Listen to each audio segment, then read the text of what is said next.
अस्सलाम वालेकुम, सुबह बखैर। सिटी एट 10 के साथ मैं हूँ ज़ीनत सरफराज और दुआ कहूँ कि आपका आज का दिन बहुत अच्छा, बहुत खुशगवार और खुशियों भरा हो। और आज बहुत ही स्पेशल डे है क्योंकि आज है टीचर्स डे। तो मैं तमाम देखने वालों को और तमाम अपने असातिज़ा को और जितने भी हमारे सोसाइटी के टीचर्स हैं उन सबको विश करना चाहती हूँ हैप्पी टीचर्स डे।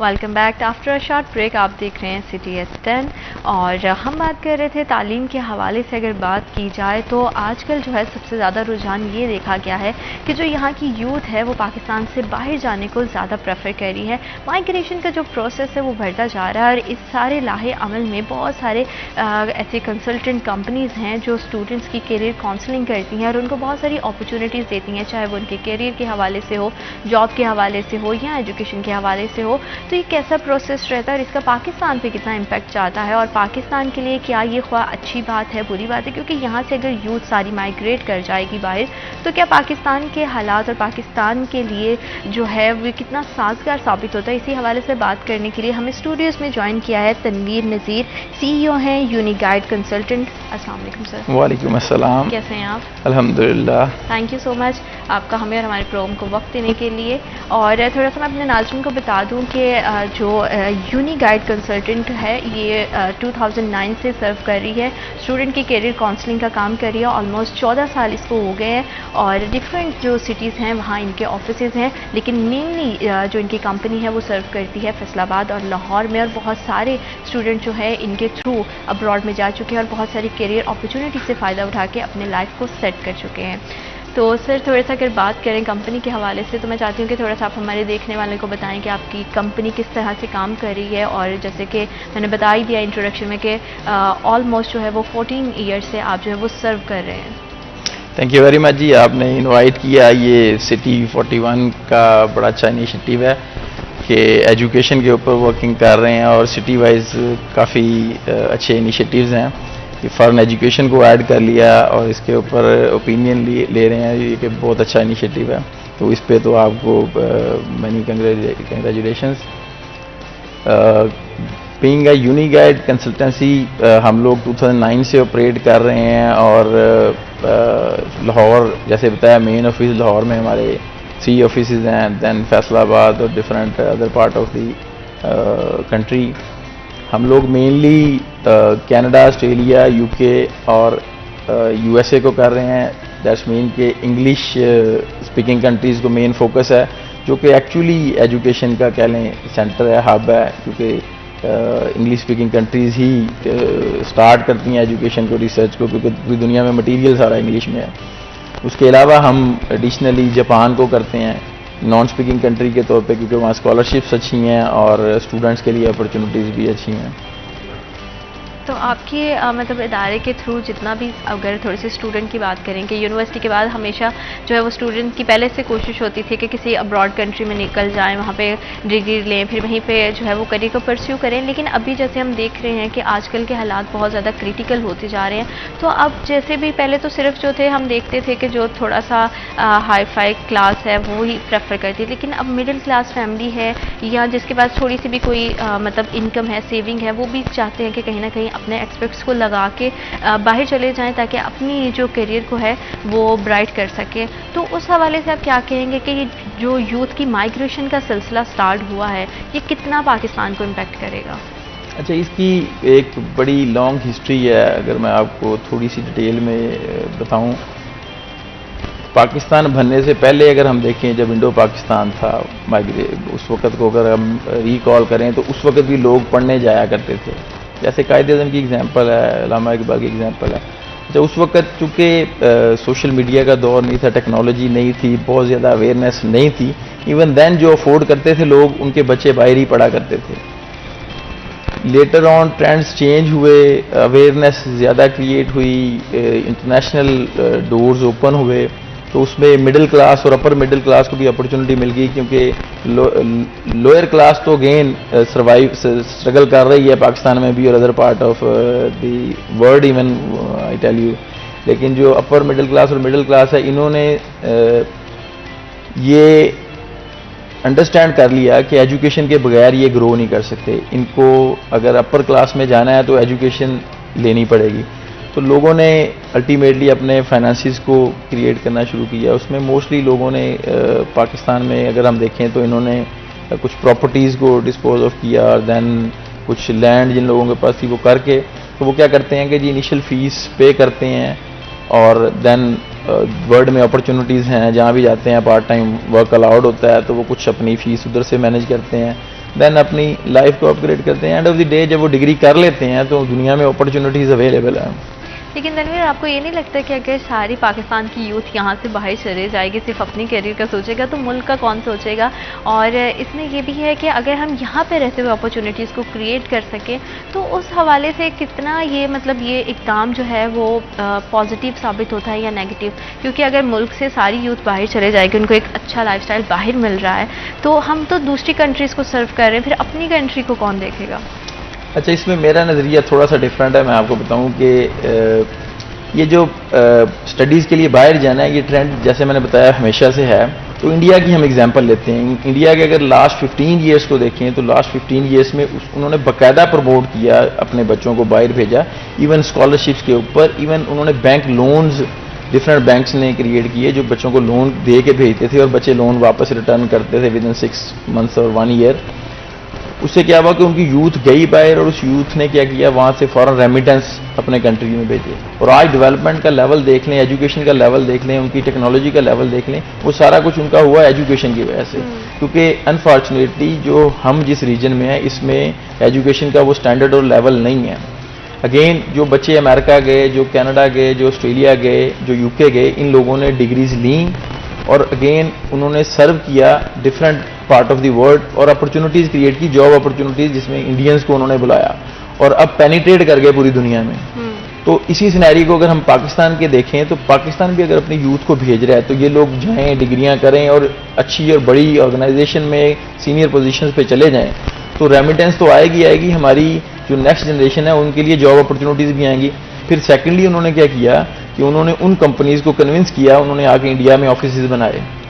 सेम अगर पाकिस्तान कर लेता है तो आप इमेजिन करें कि फॉरेन रेमिटेंस के साथ कंपनीज आएंगी तो जॉब अपॉर्चुनिटीज़ ऑटोमेटिकली क्रिएट होंगी। तो अपॉर्चुनिटीज़ को ग्रैब करना ये एजुकेशन के बगैर पॉसिबल नहीं है। एजुकेशन बहुत इंपॉर्टेंट है, वो उस पर तो हम हमेशा से हमारा फोकस होता है क्योंकि एक फंडामेंटल राइट है और हर बच्चे की हम चाहते हैं कि जो रसाई है वो तालीम तक हमेशा रहे। और जो है जैसे आप बात कर रहे थे कि बहुत सारे स्टूडेंट्स अगर बाहर जाके, लेकिन इसके लिए भी कहते हैं ना कि आपको अपॉर्चुनिटी और सपोर्ट बहुत ज़्यादा ज़रूरी होती है आपके गवर्नमेंट सेक्टर्स की तरफ से, और भी बहुत सारी चीज़ें, या हम कह सकते हैं कि हम खुद भी जो स्टूडेंट्स वहाँ पर जाके अपने करियर करते हैं या एंटरप्रेन्योरशिप्स को जो है वो प्रमोट कर सकते हैं। तो इस सारे लाहे अमल के लिए आपको पता है कि कैरियर काउंसलिंग बहुत ज़्यादा ज़रूरी है, जो पाकिस्तान में अनफॉर्चुनेटली जिसका बहुत ज़्यादा फुकदान है, क्योंकि शुरू से ही पेरेंट्स जो हैं वो अपनी मर्ज़ी से बच्चों की जो है वो फील्ड सेलेक्ट कर लेते हैं कि हमारा बच्चा ये बनेगा, तो बच्चा खुद कभी वो डिसीजन ले ही नहीं पाता है और उसकी उस तरह से कैरियर काउंसलिंग होती नहीं है। और हमारे अगर थोड़े से तालीमी इदारों की बात करें, जैसे आपने भी बात की कि एजुकेशन बहुत ज़्यादा इंपॉर्टेंट है, तो तालीमी इदारों में भी सिर्फ थेरी पे जो है वो फोकस किया जाता है, फाइनेंशियल एजुकेशन बच्चों को दी ही नहीं जाती है कि क्या वे ऑफ सोर्स हैं जिसको आप इस्तेमाल करते हुए इनकम जनरेट कर सकते हैं या अपने करियर को जो है किस फील्ड में ज़्यादा परस्यू कर सकते हैं। तो इस तरह के बहुत सारे मतलब पॉइंटर्स हैं जहाँ पे हम लैग कर रहे हैं। तो करियर काउंसलिंग कितना इंपॉर्टेंट रोल प्ले कर सकती है और आपको क्या लगता है कि क्या अब पाकिस्तान में करियर काउंसलिंग हो रही है? Very important question. Career counseling is really one of the main tool for any organization, any institution, any student. Unfortunately जैसे आपने बात की, ये रियलिटी है पाकिस्तान में काउंसलिंग का बहुत ज़्यादा फुकदान है। पाकिस्तान में ऑनेस्टली स्पीकिंग करियर काउंसलिंग है ही नहीं। हमारे पेरेंट्स को काउंसलिंग की ज़रूरत है, स्टूडेंट्स को काउंसलिंग की ज़रूरत है, टीचर्स को काउंसलिंग की ज़रूरत है, लेकिन चूँकि हमारे इधर ट्रेंड नहीं है। मैं इसकी एग्जांपल आपको इंटरनेशनल सिनेरियो में दूँ तो जितने भी बच्चे ये बाहर जाते हैं, पर्टिकुलरली अगर हम कनाडा की एग्जांपल लें तो कनाडा के अंदर और यूएस के अंदर जैसे ही बच्चा यूनिवर्सिटी में रजिस्टर होता है फर्स्ट डे, तो उसकी अपॉइंटमेंट नेक्स्ट डे फिक्स कर दी जाती है विद इन वीक काउंसलर के साथ। जो काउंसलर का पर्पज़ ये है कि उसने बैठना है, उसका माइंड चेक करना है कि ये फ्यूचर प्लान क्या कर रहा है, इसकी इंटेंशंस क्या हैं, फिर कोर्स सिलेक्शन करवानी है, कोर्स मॉड्यूल सेलेक्ट करवाने हैं और उसको पूरा एक करियर पाथ बना के देना कि आप ये डिग्री करके एंड पे आपको डिग्री क्या अवार्ड होगी और उससे करियर अपॉर्चुनिटीज़ क्या क्या हैं। नेचुरली ये बच्चे के इंटरेस्ट को देख के वो एडवाइस करते हैं, लेकिन अगर इसको पाकिस्तान में देखें तो पाकिस्तान में तो अनफॉर्चुनेटली ना किसी स्कूल में करियर काउंसलिंग है, ना किसी यूनिवर्सिटी में है। रीसेंट ट्रेंड्स में अगर मैं आपको बात करूं तो अभी जो हमारे कैम्ब्रिज स्कूल्स हैं, ब्रिटिश काउंसिल पर्टिकुलरली इसमें काफ़ी अच्छा काम कर रही है। वो करियर काउंसलिंग के वीकली उन्होंने सेशंस रखे हुए हैं, उसके बाद वो साल में 2-3 दफ़ा एक लार्ज स्केल पे इवेंट्स कर रहे हैं जिसमें पूरी वो करियर काउंसलिंग के ऊपर ट्रेनिंग और वो उस तरह से मैनेज कर रहे हैं। तो अल्टीमेटली करियर काउंसलिंग इंपॉर्टेंट है और वो करंट ट्रेंड्स की नीड है, उसके बगैर हम ग्रो नहीं कर सकते, बच्चों को गाइड नहीं कर सकते और ये अल्टीमेटली स्कूल्स में कॉलेजेस में प्रमोट करनी पड़ेगी। अदरवाइज तो आप course selection, university selection, career selection, ये सारी चीज़ों में लैग कर जाएंगे। जैसे आपने बात बहुत अच्छी की कि बच्चे को पता ही नहीं होता उसने करना क्या है, उसका करियर प्लान क्या है। क्योंकि बहुत सारे एग्जांपल्स मैंने खुद भी देखी हैं कि बहुत सारे स्टूडेंट्स थे, जैसे मेरे खुद के भी फेलोज थे, हम लोग डिग्री कंप्लीट करने के बाद भी जो है ना बहुत सारे लोग सोच रहे होते हैं कि अच्छा अब हमें करना क्या है। मतलब कि हम डे 1 से वो रास्ता ही नहीं पकड़ के चल रहे हैं कि जहाँ पे चल के हमें पता चले कि अच्छा ये हमारा जो एकेडमिक वे है इसको हम अपने प्रोफेशनल जो है गोल्स तक कैसे लेके जा सकते हैं। पहले हम पढ़ते कुछ हैं और आगे से आके हम जो है ना फिर देख लेते हैं अच्छा मामा ताया चाचा के बेटे ने फलां में एक्सेल कर लिया। ज़रूरी नहीं है कि अगर फलां का बच्चा जो है वो मेडिकल में अच्छा है तो आपका बेटा भी उसी में एक्सेल करेगा। तो ये बड़ी इंपॉर्टेंट चीज़ है और आपने बिल्कुल सही कहा कि इसमें पेरेंट का जो किरदार है वो बहुत ज़्यादा इंपॉर्टेंट है। अगर आप ही की कंपनी की बात करें तो क्या वहाँ पे स्टूडेंट्स का थोड़ा सा माइंडसेट जो है वो उसे चेक करके उसे थोड़ा सा गाइड भी किया जाता है, उसे प्रॉपर जो है उसकी जो है काउंसलिंग की जाती है कि वो कहाँ पे जो है वो अपने स्किल्स के अकॉर्डिंग जो है वो ले कर सकता है और कौन सी कंट्रीज़ हैं जो उसे ज़्यादा प्रेफर करनी चाहिए। मैं इस क्वेश्चन पे आने से पहले अभी जो आपने बात की पेरेंट्स की कि पेरेंट्स की भी काउंसलिंग चाहिए और पेरेंट्स को इस चीज़ में काउंसलिंग करके ताकि वो अपने बच्चों को गाइड कर सके, इसमें वैल्यू ऐड करूँ अगर तो मैं अपने करियर में देखूं तो मैंने कंप्यूटर साइंस में डिग्री की थी।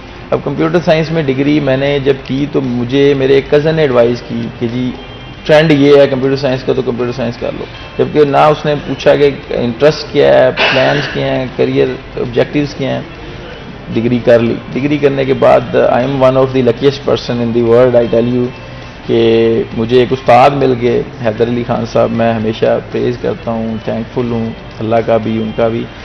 उन्होंने मुझे मेरा करियर पाथ बताया। That is something we call counselling कि उन्होंने बैठ के मुझे, क्योंकि उनके साथ थोड़ा सा मुझे काम करने का इत्तेफाक हुआ, तो उन्होंने काउंसलिंग की कि भाई आप जो सोचते हैं, आप जो प्लान करते हैं, आपकी जो फोकस है वो इस डायरेक्शन में है, तो आपको करियर काउंसलिंग की तरफ जाना चाहिए। तो फिर मैं एज अ काउंसलर इस फील्ड में आ गया। तो ये बात बिल्कुल ठीक है। हमारी जो काउंसलिंग डिपार्टमेंट है, हमारी जो कंसल्टेंसी फर्म है, इसमें 5 मेन करियर काउंसलर्स हैं जिसमें मैं खुद काउंसलिंग करता हूं और मेरा फोकस मेनली होता है कि बच्चे को बताया जाए कि ये जो कोर्स वो करना चाहता है इसके फ्यूचर प्लान्स क्या हैं, इसके फ्यूचर ऑब्जेक्टिव्स क्या हैं, दुनिया में इस कोर्स से रेलिवेंट कहाँ अपॉर्चुनिटीज़ अवेलेबल हैं। ये बहुत इंपॉर्टेंट है जी। वो हमारी जो कंपनी है, हमारी जो कह लें कि प्रायोरिटी है वो स्टूडेंट को काउंसल करना है, ना कि उसको बाहर भेजना है, ना कि उसको जो है ना वीज़ा का फोकस करना है। हम सबसे ज़्यादा फोकस करते हैं और ये जेन्युइन स्टूडेंट आपको बताऊं मैं कि वो उसका फोकस भी यही होता है कि जी मैं ये डिग्री करना चाहता हूँ, मुझे बताएं इसमें क्या क्या प्रोसेस हैं, इसकी प्री रिक्विजिट्स क्या हैं और इस प्रोग्राम से मुझे बेनिफिट्स क्या होंगे। डेफिनेटली हमारी जो लोकल क्वालिफिकेशन है जिसमें इंटरमीडिएट और मैट्रिक है, ये बच्चों को थोड़ी, चूँकि काउंसलिंग की अवेयरनेस उस तरह से नहीं है as compare to British system में जो बच्चे पढ़ रहे हैं, वो थोड़े से क्लियर होते हैं कि जी मैंने ये बनना है या ये मैंने पढ़ना है।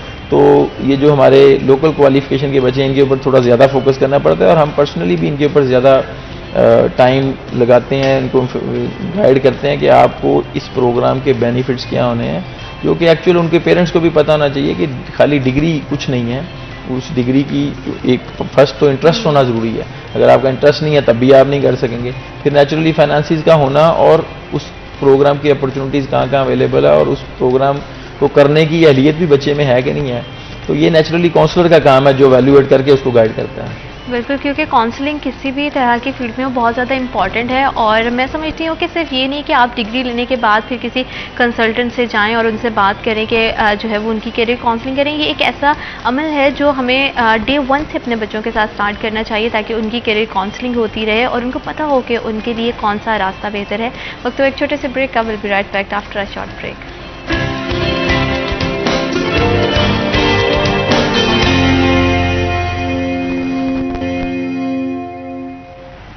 Welcome back after a short break. आप देख रहे हैं CTS 10 और हम बात करें करियर काउंसलिंग के हवाले से। एक थोड़ा सा बहुत सारे हमें जो है वो आजकल ऑफिसेज देखने को मिलते हैं जो बच्चों को कहते हैं कि आप अपनी डिग्री लेकर आएँ और हम आपके लिए जो है वो पूरा प्रोसेस जो है उसको रेडी रखेंगे और आपको अब्रॉड भेजेंगे। और बहुत सारे लोग उसमें मिसहैप्स भी हो जाते हैं। बहुत सारे लोग आपको अच्छे से गाइड नहीं करते, सिर्फ पैसा छापने के चक्कर में रहते हैं। लेकिन आपके लिए बहुत ज़्यादा ज़रूरी है कि आप जो है वो ऑथेंटिक पर्सन के पास जाएँ, ताकि अच्छे से वो आपको गाइड कर सकें। उसके बाद डिसीजन आपका है कि आपको क्या करना है। तो आपकी करियर काउंसलिंग इसमें बहुत ज़्यादा इंपॉर्टेंट रोल प्ले करती है। और फिर उसके बाद जो आपकी माइग्रेशन का क्या प्रोसेस रहता है और किस तरह से आप जो है वो अपने लिए और दूसरों के लिए करियर अपॉर्चुनिटीज़ क्रिएट कर सकते हैं, उसी हवाले से हम बात कर रहे थे। तनवीर, अगर थोड़ी सी बात करें ऑथेंटिसिटी की भी बात करें तो बहुत सारी कंपनीज़ जो हैं वो मार्केट में हमें देखने को मिलती हैं। तो बहुत सारे इस तरह के केसेस भी आपके सामने आते होंगे कि अगर स्टूडेंट आपके पास आते हैं तो लोगों को सिर्फ ये होता है कि अपनी जेबें भर लें। तो क्या कभी इस तरह का आपके साथ चांस हुआ या आपको कोई ऐसा एक्सपीरियंस हुआ कि लोग आपके पास आए हों और अपना एक्सपीरियंस शेयर किया हो कि फ़लाँ कंसल्टेंट के पास गए थे तो बहुत मतलब जो है वो बुरा एक्सपीरियंस रहा, और फिर आपके पास आके, आपकी कंपनी के पास आके उनको एक राइट वे, एक राइट पाथ मिला हो? जिस सोसाइटी में हम रहते हैं अनफॉर्चुनेटली ये चीज़ें प्रीटी कॉमन। और रिसेंट ट्रेंड में मैं आपको बताऊं कि बहुत सारी ब्रिटिश, इंडियन, ऑस्ट्रेलियन और चाइनीज़ कंपनीज़ ने पाकिस्तान में अपने ऑफिसेज बनाए हैं। ऑनेस्टली स्पीकिंग वो ऑफिसेज भी नहीं हैं, सिर्फ रिमोटली वो एप्लीकेशंस के थ्रू एप्लीकेशंस ले रहे हैं। अब हमारे बच्चे जो हैं वो चूँकि इतने वेल अवेयर्ड नहीं हैं टेक्नोलॉजी से और वो उस चीज़ को क्रॉस चेक कर सकें, तो बहुत सारे बच्चे उनके पास जा रहे हैं और उनसे प्रोसेस हो रहे हैं। अब हमारी गवर्नमेंट को चाहिए कि इस मामले में इन चीज़ों की अकाउंटेबिलिटी करे कि ये कंपनीज़, अगर देखें एंड ऑफ द डे ना तो वो कंपनीज़ कोई फॉरेन रेमिटेंस पाकिस्तान में ला रही हैं कि जब अल्टीमेटली बचा जाएगा तो कुछ ना कुछ इंसेंटिव जो कंसल्टेंट को मिलने हैं वो पाकिस्तान नहीं आएंगे। एक ड्रॉबैक तो इसका ये हो गया। दूसरा ये कि उनका ऑब्जेक्टिव करियर काउंसलिंग नहीं है, उनका तो ऑब्जेक्टिव मनी हंटिंग है। इस मामले में मैं आपको बताऊं कि British council is the only office I tell you जो इस टाइम कह लें कि 10% या 15% वर्क कर रहा है, जो कंसल्टेंट्स को ऑन बोर्ड कर रहा है और उनकी रिकग्निशन वो यूनिवर्सिटी से लेता है, देन उसको करता है। तो जो रिकग्नाइज, इधर बहुत सारी कंपनीज रिकग्नाइज भी हैं प्रॉपरली, इनके सेटअप्स हैं, वो यूनिवर्सिटीज़ से भी रिकग्नाइज हैं, ब्रिटिश काउंसिल से भी रिकग्नाइज हैं, then they have their own offices and setups और वो सारी चीज़ें, और इवन लोकल गवर्नमेंट से भी रजिस्टर्ड हैं। तो वो अब बच्चे ने कैसे इसको करना है, ये एक काफ़ी मतलब मेजर क्वेश्चन है। मैं आपको बताऊं, वही बात आ जाती है कि हर चीज़ में हमारे यहाँ काउंसलिंग की अभी भी बहुत अशद ज़रूरत है कि हम अपना जो है ना अपने माइंड को उतना ब्रॉड ही नहीं कर सकते।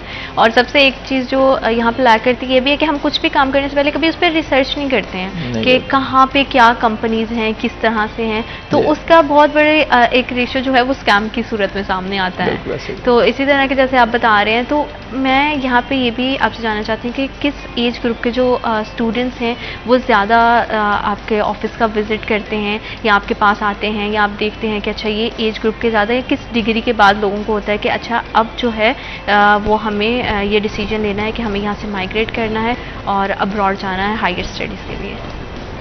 बड़ा इंटरेस्टिंग क्वेश्चन है ये। इसको अगर हम लास्ट 10 ईयर्स पे लेके जाएं तो 10 ईयर्स के ट्रेंड्स को चेक करते हैं, तो अगर हम फर्स्ट 5 ईयर्स का टेन्योर लें तो 5 ईयर्स में हमें पता चलता है कि मोस्टली जो पोस्ट ग्रेजुएशन था पाकिस्तान के अंदर से, कि जो बैचलर्स डिग्री कर लेते थे 2+2, जो BSc 2 years plus 2 years masters या 4 ईयर्स ऑनर्स डिग्री कर लेते थे, तो वो लोग मास्टर्स के लिए जाते थे जो कि 1 ईयर या 2 ईयर्स पे होती थी, then they move on for their job etcetera.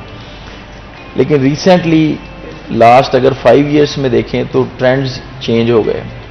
वो ट्रेंड्स चेंज हुए। वो जो हमारे इंटरमीडिएट और ए लेवल्स के बच्चे हैं पर्टिकुलरली, वो बच्चों ने बाहर अप्लाई करना स्टार्ट कर दिया, यानी कि बैचलर्स डिग्री को परसू करना शुरू कर दिया, जो कि अच्छा ट्रेंड है। मैं आपको बताऊं, अगर आप इसको कंपेयर करें ब्रिटिश या फॉरेन कोई भी qualification with local Pakistani qualification, तो आपको क्लियर डिफरेंस फील होगा कि जो हमारी टीचिंग क्वालिटी है, जो फैसिलिटीज़ हम दे रहे हैं, जो हम बच्चों को इन्वायरमेंट दे रहे हैं, वो इंटरनेशनल स्टैंडर्ड्स को मैच नहीं करता, और एजुकेशन में पर्टिकुलरली तो कोई मैच ही नहीं है। तो अभी रिसेंटली जो अंडर ग्रेजुएट का ट्रेंड है वो बहुत ज़्यादा देखने में आया है। उसमें मेनली जो आपके ओ ए लेवल्स के बच्चे हैं वो तो ऑलमोस्ट 80% पे चले गए हैं, और जो दूसरे बच्चे हमारे एफएससी वाले हैं उनमें भी काफ़ी इसमें वो आया है। इसकी एग्जांपल ये है कि पहले आइट्स होता था तो ब्रिटिश काउंसिल ही सिर्फ लेती थी एग्ज़ाम, और वो 2-3-4 बड़े सिटीज़ थे उधर लेते थे, और महीने में 2 या 3 दफ़ा। अभी कोई 3-4 डिफरेंट ऑर्गेनाइजेशन हैं जो एग्ज़ाम ले रही हैं, और माइनर जो स्मॉल सिटीज़ हैं जैसे फैसलाबाद इवन है, सरगोदा है, इधर भी उन्होंने सेंटर्स बना लिए हैं, और महीने में 3-4 दफ़ा ले रहे हैं। तो इतने ज़्यादा बच्चे आइट्स कर रहे हैं जो कि इंग्लिश रिक्वायरमेंट को मीट करता है इंटरनेशनल स्टैंडर्ड के लिए। तो आप इससे ही इसको वैल्यूएट कर लें, और इसमें जो मेजॉरिटी है वो जो हमारे मैट्रिक और एफएससी वाले बच्चे हैं, वो बच्चे हैं जो ये आइट्स कर रहे हैं। तो इससे आपको ट्रेंड का खुद ही पता चल जाएगा कि ये किस हद तक ट्रेंड बढ़ गया है बाहर स्टडीज़ के लिए जाने के लिए। Do you think it is the perfect age to approach some consultants के अब जो है वो बच्चे, क्योंकि सारी बातें इस एज के बच्चे जो है वो 19, 20, 21 साल के होते हैं, तो आपको लगता है कि this is the perfect age? Yes, absolutely. I tell you कि अगर आप देखें जो इंटरमीडिएट वाला बच्चा है वो उस एज में है, उस एज ब्रैकेट में है जिसमें उसमें एनर्जी लेवल ज़्यादा है, तो वो अंडर ग्रेजुएट डिग्री में जाएगा, जिसमें पेरेंट्स नेचुरली, हम मिडिल क्लास ज़्यादा अप्लाई कर रही है, तो पेरेंट्स सिर्फ 1 साल की फ़ीस या 6 मंथ्स की फ़ीस अफोर्ड करते हैं। तो जो रेस्ट ऑफ दी फीस है उसने उधर जाके हार्डवर्क करना है, जो पार्ट टाइम जॉब करनी है तो अर्न करना है। तो ये एज है, ये बेस्ट एज है जिसमें बच्चा 6-7 आवर्स स्टडीज़ भी करेगा, देन 5-6 आवर्स जॉब भी करेगा, तो अगेन वो अपने फाइनेंशियल को भी मैनेज कर लेगा। तो बेस्ट एज यही है। फिर इसके साथ अगर सिर्फ हम फाइनेंसिस को ना भी देखें तो ये बेस्ट एज है जिसमें बच्चा लर्न कर सकता है, क्योंकि अभी वो यूनिवर्सिटी में नहीं गया। जब वो इंटरनेशनल यूनिवर्सिटी में जाएगा तो मल्टी कल्चरल लोग हैं ना, पूरी दुनिया से लोग आए हैं, डिफरेंट बिहेवियर के लोग, डिफरेंट एप्टीट्यूड के लोग, और फिर जो टीचिंग स्टैंडर्ड्स हैं उसको वो बच्चा जब अटेंड करेगा तो नेचुरली वो बच्चा एक डिफरेंट ग्रेजुएट होगा as compare to local qualified. तो ये बेस्ट एज है जी अंडर ग्रेजुएट के लिए जो बच्चे जाते हैं। और किस कंट्रीज़ के लिए ज़्यादा अपॉर्चुनिटीज़ नज़र आती हैं? आप आने वाले अपने जितने भी स्टूडेंट्स आपके पास आते हैं तो आप क्या प्रेफर करते हो कि किन कंट्रीज़ की तरफ उनको ज़्यादा जो है उनको परस्यू करना चाहिए? मेरा ख्याल है कि अगर इसको हम टोटल एनालिसिस करें तो सबसे ज़्यादा ट्रेंड पाकिस्तान से यूके जाने वाले बच्चों का है। अच्छा, यूके क्यों जाते हैं बच्चे? क्योंकि हिस्टोरिकली पाकिस्तान से फैमिलीज़ माइग्रेट होकर जाती रही हैं यूके, और यूनिवर्सिटीज़ बहुत ज़्यादा एग्रेसिवली मार्केट करती हैं पाकिस्तान के अंदर, और फिर एजेंट्स बहुत ज़्यादा हैं जो यूके की मार्केट को फोकस करते हैं, जिसकी वजह से यूके का ट्रेंड ज़्यादा है। लेकिन मेरा थोड़ा सा नज़रिया इस मामले में डिफरेंट है। मैं ये कहता हूँ कि अपॉर्चुनिटीज़ बच्चों को ये देखनी चाहिए कि जहाँ क्वालिटी एजुकेशन मिल जाए, देन फर्दर पार्ट टाइम के बाद फुल टाइम अपॉर्चुनिटीज़ भी अवेलेबल हों, और उन अपॉर्चुनिटीज़ के साथ उनको परमानेंट रेजिडेंसी या फ्यूचर में अगर वो सेटल होना चाहते हैं तो वो भी अपॉर्चुनिटीज़ मिल जाएँ। तो इस सिनेरियो में आप देखें तो ऑस्ट्रेलिया और कनाडा 2 ऐसी डेस्टिनेशन है जो बेस्ट कंसिडर की जाती हैं इस मामले में, कि डिग्री के बाद उन बच्चे को वहाँ पे सेटलमेंट के अपॉर्चुनिटीज़ ज़्यादा हैं, क्योंकि वो कंट्रीज़ माइग्रेंट कंट्रीज़ हैं, वो अलाउ करती हैं कि डिग्री करें, पोस्ट स्टडी वर्क लें, पोस्ट स्टडी वर्क के बाद आप जॉब ग्रैब करें और अब परमानेंट रेजिडेंसी आप लें, सेटल हों, क्योंकि वो चाहते हैं कि अच्छे और काबिल लोग उनके कंट्री में रुकें और उनकी जो इकोनॉमी है उसमें कंट्रीब्यूट करें। वो आज जैसे आपने बात की कि अच्छे और काबिल लोग, अगर हम अपने अच्छे और काबिल लोग सारे उधर भेज देंगे और उधर जाके, क्योंकि जब हम अपने करियर की बात करते हैं ना तो अनफॉर्चुनेटली हम सिर्फ जो है ना वो अपने बारे में सोचते हैं। तो अगर अच्छे काबिल लोग सारे उधर चले जाएंगे तो पाकिस्तान से तो फिर अच्छे काबिल लोग ख़त्म हो जाएंगे। अच्छा, ये ख़त्म होने वाला कॉन्सेप्ट नहीं है, ये एक कंटिन्यूस प्रोसेस है कि एक ग्रुप ऑफ स्टूडेंट्स 1 साल में ग्रेजुएट हुए और वो आगे चले गए, पीछे वाले आगे कंटिन्यू करूंगी, लेकिन वक्त एक छोटे से ब्रेक का। Will be right back after a short break.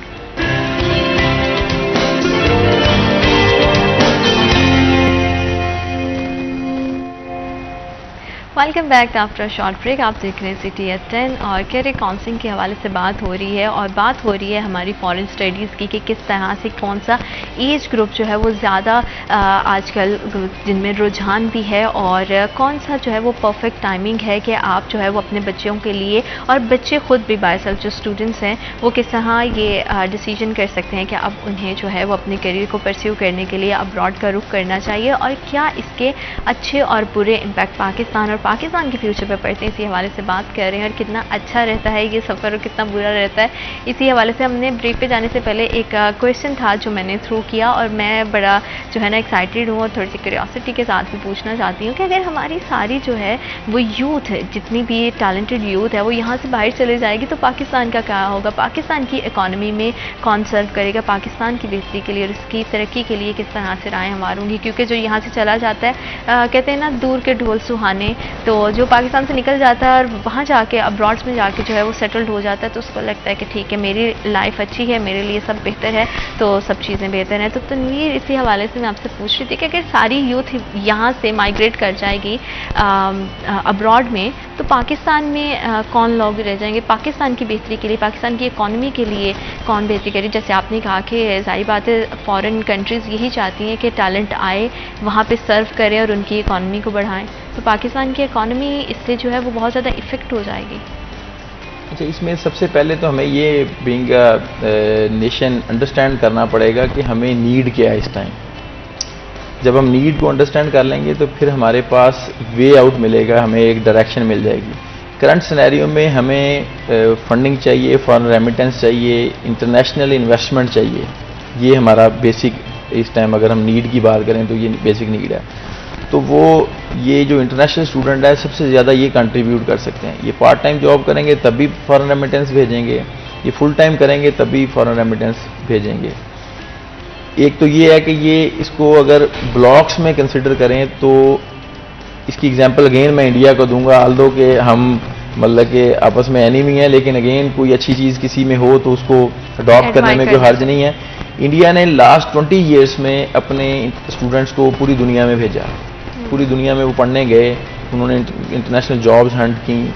Then अभी रिसेंटली अगर आप उसके इंडिया के लास्ट 2-3 मंथ्स की न्यूज़पेपर्स उठाएं और इंडिया के आप सोशल मीडिया को पिक करें तो आपको पता चलेगा कि वो अपनी जो इंटरनेशनल कम्युनिटी है दुनिया में उसको इनवाइट कर रहे हैं वापस आएँ और इंडिया में सर्व करें, because they have international kind of organisations. Governments का भी बड़ा रोल रहता है ना कि आपकी गवर्नमेंट जो है वो आपको उस तरह से सपोर्ट करे। बहुत ज़्यादा रोल है जी। अगर हम इसी क्वेश्चन की बात करें तो ये इंडिया का गवर्नमेंट का इनिशिएटिव है कि हम अपनी यूथ को वापस लाएं, और ये इंडियन गवर्नमेंट के प्लेटफॉर्म से एडवर्टाइज हो रहा है, और कंपनीज को कहा जा रहा है कि आप हमारे जो इंटरनेशनल क्वालिफाइड हैं उनको हायर करें, और वो हाई पे आ रहे हैं। अगेन उसको कंपेयर करते हैं तो इंटरनेशनल मार्केट के अकॉर्डिंगली अगर उनको अर्निंग हो रही है और अपने कंट्री में हो रही है तो कोई भी ऐसा इंसान नहीं है जो अपने कंट्री को छोड़ेगा या बाहर जाएगा। तो नेचुरली अगर हम इसको फेज़ बनाएं तो फर्स्ट फेज़ में गवर्नमेंट लेवल पे भेजने में कोई बात नहीं है, भेजना चाहिए। इंटरनेशनल जॉब्स को भी इवन हंट करना चाहिए अलॉन्ग विद वो जो स्टडीज़ है स्टूडेंट के साथ आप टेक्निकल लोगों को भी इंटरनेशनली प्लेस करें। साथ में आपको क्या करने की ज़रूरत है कि आप जब आप इंटरनेशनल कंपनीज को पाकिस्तान में ले आएँ तो फिर नेक्स्ट फेज़ में जैसे इंडिया ने किया आप भी अपने यूथ को वापस बुला लीजिएगा। लेकिन इसमें बहुत ज़्यादा फिर वही बात है कि जो गवर्नमेंट का जो किरदार है वो बहुत अहम रहेगा कि हम जो है वो इस तरह की स्ट्रैटेजीज़ को प्लान करें और इस तरह के इनिशिएटिव्स लें, और होप्स हो कि इन फ्यूचर पाकिस्तान में इस तरह का हो। थोड़ा सा अगर बात करें आपकी कंपनी के हवाले से, आपके हवाले से, तो आपने जब ये करियर परस्यू किया था तो कितना ईजी और कितना मुश्किल रहा आपके लिए, और ये सफ़र कितना जो है जाहिर बात है जब आप कुछ नई चीज़ स्टार्ट करते हो तो बड़ी हडल्स आती हैं, तो आपके लिए कितना ये अच्छा और बुरा या एक्सपीरियंस कैसा रहा आपका? अल्हम्दुलिल्लाह ओवरऑल तो एक्सपीरियंस अच्छा रहा, लेकिन मैं आपको बताऊं कि अगर मैं अपने 20 ईयर्स को एवेल्यूएट करूं तो जब हम अर्ली करियर में थे तो किसी को बताते थे कि हम क्या करते हैं तो लोग अंडरस्टैंड नहीं करते थे। करियर काउंसलिंग लोग समझते ही नहीं थे ये क्या है, तो वो कहते थे अपना इंट्रोडक्शन दें, तो हम उनको कहते थे हम स्टूडेंट वो बाहर भेजते हैं, तो वो हमें यही कहते थे कि अच्छा आप बाहर भेजते हैं, वीज़ा करवाते हैं, वीज़ा लगवाते हैं। तो ये जनरल परसेप्शन थी जो with the passage of time change होगी। अब ये टाइम आ गया कि लोग आते हैं हमारे पास तो पेरेंट्स ये डिस्कस करते हैं करियर काउंसलिंग और करियर जो पाथ्स हैं, तो नेचुरली वो with the passage of time ये ट्रेंड्स भी चेंज हुए। हमारी जो कह लें कि ये जो रिकग्निशन है करियर काउंसलर की वो थोड़ी अपग्रेड भी हो गई, और अब किसी को बताते हैं हम कि हम करियर काउंसलर हैं, करियर एडवाइस करते हैं इंटरनेशनल एजुकेशन पे, तो वो अंडरस्टैंड करते हैं कि हाँ जी ये एजुकेशनिस्ट हैं और एजुकेशन को प्रमोट कर रहे हैं। तो there is a difference in between like 20 years में हमने काफ़ी इसमें चेंज देखा। और ये इजी नहीं था जब हम इस फील्ड में आए, तो उस वक़्त जो टेक्नोलॉजी उस वक्त इतनी नहीं थी, और जो यूनिवर्सिटीज़ हैं, इंटरनेशनल यूनिवर्सिटीज़ हैं, उनकी जो मटेरियल ऑनलाइन रेडली अवेलेबल नहीं होता था, प्रोसेस इस्टेब्लिश नहीं थे। लेकिन with the passage of time countries ने भी अपनी चीज़ें स्ट्रीमलाइन की हैं, वीज़ा पॉलिसीज भी स्ट्रीमलाइन हुई हैं, और जो हमारी रिकग्निशन है बीइंग अ काउंसलर वो भी बहुत ज़्यादा ही। जैसे मैं एग्जांपल के तौर पे अभी आपको बताऊं कि ऑस्ट्रेलिया में अगर किसी बच्चे ने अप्लाई करना है तो वो डायरेक्टली नहीं अप्लाई कर सकता, उसको किसी न किसी ऑर्गेनाइजेशन, किसी न किसी कंसल्टेंट के थ्रू ही अप्लाई करना है। तो that is something we call recognition. तो इसी तरह से यूके में भी ऐसे ही है कि पार्टनरशिप वो उसी को देते हैं जो जिनकी कोई बैकग्राउंड हो, जिनकी स्टैंडिंग हो, और कनाडा और यूएस भी अभी इसी ट्रेंड के ऊपर, इसी ट्रेंड को फॉलो करने जा रहे हैं। बीइंग कंसल्टेंट अगर बहुत सारे, जाहिर बात है कि हर बंदा तो बाहर नहीं जाता, जैसे आप हैं, आपके साथ आपकी टीम में भी बहुत सारे मेंबर होंगे, तो क्या टाइम टू टाइम उनकी भी काउंसलिंग के सेशंस चलते हैं? और किस तरह अगर नए आने वाले टीम को ज्वाइन करते हैं आपकी टीम में, अगर कोई एज मेंबर आता है तो वो सारा प्रोसेस कैसे रहता है? और कंसल्टेंट का खुद की जो एटीट्यूड है वो कितना पॉजिटिव है और वो किस तरह से उसको मेनटेन कर सकता है? क्योंकि लाइफ में अप्स एंड डाउन्स आते हैं, आप हर तरह से एक तरह का जो है ना वो मूड में नहीं रह सकते कि पॉजिटिव। एंड करियर काउंसलिंग की और काउंसलर की अगर बात करें तो उसका खुद का एटीट्यूड बहुत ज़्यादा पॉजिटिव होना चाहिए, उसकी थिंकिंग जो है वो कहीं पे भी बाइस्ड नहीं होनी चाहिए। बहुत ही अच्छा क्वेश्चन, वेरी इंपॉर्टेंट। जो ट्रेनिंग का प्रोसेस है किसी भी ऑर्गेनाइजेशन में वो बहुत इंपॉर्टेंट है। जैसे I myself trained from different organization, from different universities. मुझे दुनिया में ट्रैवल करने का मौका मिला, मैं कनाडा भी गया, यूएस गया, यूके गया, ऑस्ट्रेलिया गया। सारी यूनिवर्सिटीज़ जो हमारी पार्टनर हैं उनके साथ हम डेज़ की ट्रेनिंग, वीक्स की ट्रेनिंग्स करते रहे। वो ट्रेनिंग्स लेके जब हम आए तो वो हमने ट्रांसफॉर्म की अपने जो जूनियर स्टाफ था, जो हमारी टीम है। और लास्ट कपल ऑफ ईयर्स से तो हमने विद इन ऑर्गेनाइजेशन ये ट्रेंड सेट कर दिया हुआ कि साल में 1 या 2 दफ़ा हमारी टीम से लोग यूके, यूरोप या ऑस्ट्रेलिया जाते हैं, जो कि यूनिवर्सिटीज़ की ट्रेनिंग पे जाते हैं। तो ट्रेनिंग इंपॉर्टेंट है जी, ट्रेनिंग के बगैर तो आप काउंसलर नहीं हो सकते। और ये जो इंटरनेशनल ट्रेनिंग है इन बच्चों को बहुत ज़्यादा बूस्ट अप करती है, जो हमारे जो टीम है, हमारे जो काउंसलर हैं। तो और ये ट्रेंड मैंने देखा है कि और भी अच्छी जो ऑर्गेनाइजेशन पाकिस्तान में काम कर रही हैं वो अपने जूनियर स्टाफ्स को भेज रही हैं इंटरनेशनल टूर्स के ऊपर। देखें, इंटरनेशनल एक्सपोजर डेफिनेटली आपको जो है ना वो बूस्ट अप करता है, आपके विजन को ब्रॉड करता है, आपकी अंडरस्टैंडिंग लेवल इंप्रूव करता है। तो हम ब्रिटिश काउंसिल से भी रेगुलर ट्रेनिंग दिलवाते हैं बच्चों को। जैसे हमारी ऑलमोस्ट सारी team across the Pakistan British council certified है। आई माई सेल्फ डिस्टिंक्शन होल्डर हूँ मैं ब्रिटिश काउंसिल का एज अ काउंसलर एडवाइज़र। और जो टीम भी है मेरी वो सारी माशाल्लाह से ब्रिटिश काउंसिल से सर्टिफाइड है। इसके अलावा भी हमारे पास इंटरनेशनल रिकग्निशन हैं जो कैनेडियन गवर्नमेंट की तरफ से है, कैनेडियन यूनिवर्सिटीज़ की तरफ से है, और इसी तरह से ऑस्ट्रेलियन यूनिवर्सिटीज़ की तरफ से है। तो ट्रेनिंग्स बिल्कुल हम इसके ऊपर बहुत ज़्यादा फोकस है हमारा। कि जिस तरह से आप जब तभी दूसरे को गाइड कर सकते हैं जब आपको फुली उस चीज़ की एक तो एक्सप्लोजर होता है, आपका अवेयरनेस होती है और आपकी ग्रिप भी होती है। और आपके लिए मैं यही पूछने वाली थी कि लोग क्यों परस्यू करें आपकी जो है टीम को, तो उसका आंसर आपने खुद ही दे दिया। Thank you so much Tanveer, आपने हमारे लिए, हमारे प्रोग्राम के लिए वक्त निकाला और इतनी डिटेल से इस टॉपिक पर बात की। बहुत शुक्रिया आपका। Thank you. इसी के साथ प्रोग्राम का वक्त होता है ख़त्म, और हमेशा से हमारी दुआ होती है कि अल्लाह पाक आपके लिए, हमारे लिए, हमारे मुल्क पाकिस्तान के लिए ढेरों ढेर आसानियाँ पैदा करे। अपना बहुत सारा ख्याल रखिएगा। अल्लाह निगहबान।